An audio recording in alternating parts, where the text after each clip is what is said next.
வெறும் 10 வயசு புள்ள பள்ளிக்கூடத்துக்கு போறதுக்காக போயிருக்காங்க. அம்மா கூட பின்னாடி வண்டியில உட்காந்து. அம்மா கண்ணுக்கு முன்னாடியே அந்த புள்ள நசுங்கி செத்து போச்சு. ஸ்பாட்லயே அவுட் அந்த புள்ள. இதுக்கு காரணம் பின்னாடி வந்து அந்த தண்ணி லாரி தான். அந்த தண்ணி லாரிக்காரன் ஊருக்குள்ள விட்டதுனால, அந்த டைமிங்ல விட்டதுனால இந்த தப்பு நடந்துருச்சு. அவன் வரலன்னா இந்த புள்ள பொழக்க இருக்கும் அப்படின்ற ரேஞ்சிலே பேசிக்கிட்டு இருக்காங்க. ஒரு பேச்சை கேட்கிறேன், அந்த தண்ணி லாரிக்காரன் தண்ணியை போட்டு வண்டி ஓட்டானா? அந்த தண்ணி லாரிக்காரன் இல்ல தாறுமாறா வண்டியை ஓட்டினானா? ஆப்போசிட் ரோட்ல வந்தானா? ஓவர் ஸ்பீடு போனானா? வேற ஏதாச்சும் ஓவர் டேக் பண்ணி போனானா? அவன் மேல என்ன தப்பு? ஒருவேளை அவன் வந்தது தப்பு, அந்த டைமிங்குள்ள வந்தது தப்பு. அது ஒருவேளை அந்த டைமிங் அவன் அந்த தண்ணி லாரி இல்லாம வேற ஏதாச்சும் ஒரு வெஹிக்கிள்னு வச்சுங்க, ஒரு கவர்மெண்ட் பஸ் இல்லையா, ஒரு பெரிய ஒரு எஸ்யூவி காரு, இல்ல அதுவும் இல்லையா ஒரு ஸ்கூல் பஸ், ஒரு ஸ்கூல் பஸ் வந்துருச்சு, அந்த ஸ்பீட்ல போயிருக்கு. ஒருவேளை இதெல்லாம் வந்து அந்த புள்ள மேல ஏறி இருந்தா அப்ப அந்த வண்டி ஓட்டுனவங்களும் அந்த டிரைவர் மேலேயும் தப்பு கிடையாது, தண்ணி லாரிக்காரன் மேலதான் தப்பு இல்லையா?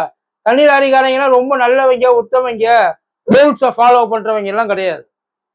அவங்க செட்டிக்குள்ளேயே பல நேரங்கள்ல நம்ம பார்த்துருக்கோம். செட்டிக்குள்ள நம்ம பார்த்துருக்கோம், எவ்வளவோ இடங்கள்ல போயிருக்கு. இப்போ அங்க உள்ள ரியாலிட்டி என்னன்றது நமக்கு தெரியாது, அங்க என்ன நடந்துச்சுன்றது நமக்கு தெரியாது. ஓட்டிட்டு போனவங்க ஓட்டிட்டு போனாங்களா, இல்ல ஸ்கூலுக்கு லேட் ஆச்சு, இல்ல சீக்கிரம் வேற ஏதாச்சும் ஒரு வேலை இருக்கு ரேஷ் டிரைவ் பண்ணாங்களா? அந்த ரோட்ல போய் பார்த்திருக்கீங்களா? பேப்பர் மில்ஸ் ரோடு போயிருக்கீங்களா? புது வண்டி எடுத்து அந்த ரோட்ல ஓட்டினா கூட பயமா இருக்கும். அந்த அளவுக்கு அந்த ரோடுகள், அந்த ரோடுன்னு இல்ல, ஊருக்குள்ள எல்லா ரோடுமே அப்படித்தான் இருக்கு.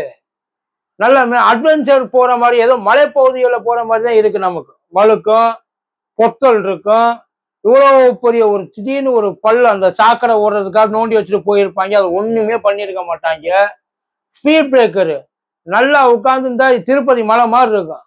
மேல ஏறும் போது ஆள் இருக்கு, இறங்கும் போது பின்னாடி உட்கார்ந்துருக்கவன் எங்க அது இருக்கு, வழுக்கும். இப்பெல்லாம் ரீசன்ட் டைம்ஸ்ல அங்கங்க ஜல்லி இல்லையே போட்டு அரளகள்லாம் போட்டு வச்சிருந்தாங்க, செருக்கிட்டு போயிருக்கு.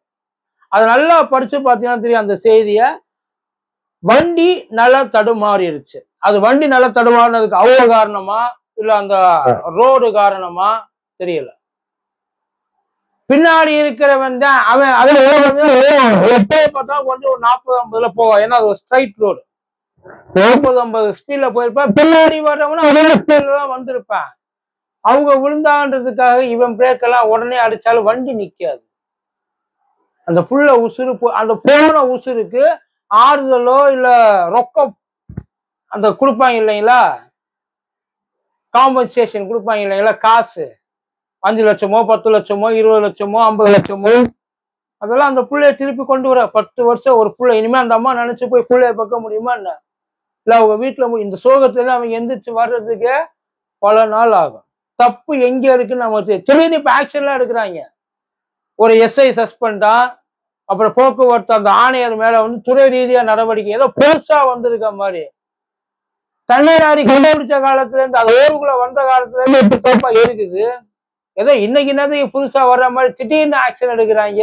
இது வரைக்கும் எவ்வளவு ஆக்ஷன் எடுத்து எவ்வளவு ஃபைனு போட்டு இவங்க அடாவடித்தனமா வந்திருக்காங்க. இதெல்லாம் மறைச்சு கொண்டு வர்ற பொருளை கண்ணுக்கு முன்னாடி டெய்லி போறது தானே, அங்க இருக்கிறவங்களுக்கு எல்லாம் தெரியாதா என்ன? ஆக்சுவலி நம்ம அது கூட போக நம்ம அதை அட்ஜஸ்ட் பண்ணிக்க பழகிட்டோம். இங்க பிரச்சனை திடீர்னு ஒரு உசுறு பறி போனது, அதுவும் ஒரு பச்சை புள்ள உசுறு பறி போனது.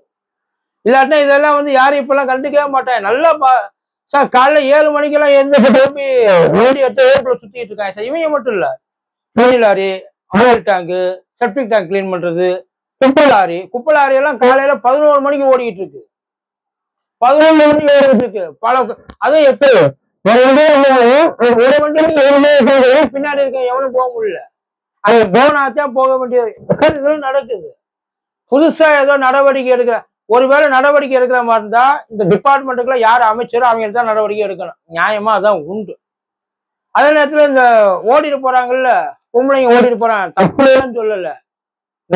முன்னாடி பார்த்திருக்கேன். பல நேரத்துல கொண்டு போய் கண்ட இடத்துல எங்க பிரேக் அடிக்கணும், எங்க ஆக்சிலேட்டர் திரும்பணும், எங்க ஸ்லோவா போகணும், எதை பத்தியும் கவலை கிடையாது. சல்லுன்னு போறாங்க. சில நேரங்கள்ல மனசுக்குள்ள சந்தேகமா இருக்கு, இவங்கிட்ட லைசன்ஸ் இருக்குமா, உண்மையிலே இவங்களுக்குலாம் ஓட்ட தெரிஞ்சுதான் வண்டி வாங்கி கொடுத்துருக்காங்களா, நிறைய இருக்கு. போற இடத்துல, ரோட்ல போற இடத்துல நம்ம தான் கவனமா போகணும். இருந்ததுக்கு இப்ப யாரு காரணம்? இதை எங்கேயாச்சும் யாராச்சும் பேசியிருக்காங்களா? ஏன் மாட்டாங்க. அதை பத்தி நல்லா ஒருத்தன் கிடைச்சிட்டான், அந்த தண்ணி லாரிக்காரன் கிடைச்சிட்டான், அவன் மேல ஏற்கனவே பல பேருக்கு காண்டு. அதுதான். அதனால அந்த கனரக வாகனத்தை எல்லாம் நீங்க விடாதீங்க. கனரக ரக வாகனமே வச்சுக்கோமே. ஒரு பைக்கு கீழே விழுந்த நேரத்துல அந்த புள்ள கழுத்துல ஏறி போய் செத்து போய் இருப்பீங்க. அப்பயும் அதே மாதிரி பைக்குக்காரன் மேல தான் குறை சொல்லுவீங்களா? எல்லா ஆங்கிள்லையும் பார்க்கணும் சார். அந்த பிள்ளையோட இழப்பு அந்த குடும்பத்துக்கு உண்மையில ரொம்ப, அது சொல்லி எல்லாம் மாளாது. ஆனா கவனமா இருக்க வேண்டியது நம்மளோட கடமை. நல்லா தெரிஞ்சுங்க. இது போய் நிறைய ஆக்சிடென்ட்ஸ் ஒரு நாளைக்கு நடக்குது, நிறைய நடக்குது. என்ன கொடுமை, இது கண்ணுக்கு முன்னாடி நடந்து போச்சு. அதனால போறவங்க வர்றவங்க கொஞ்சம் பொறுமையா போங்க, வாங்க,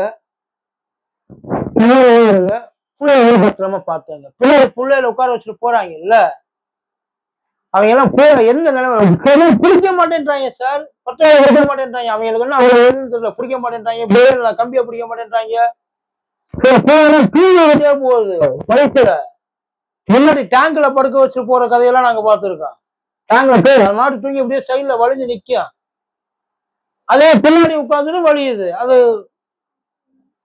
ஆனா அதை பத்தில அவங்களுக்கு கவலை. இனிமேலாவது தயவு செய்து அதையெல்லாம் கொஞ்சம்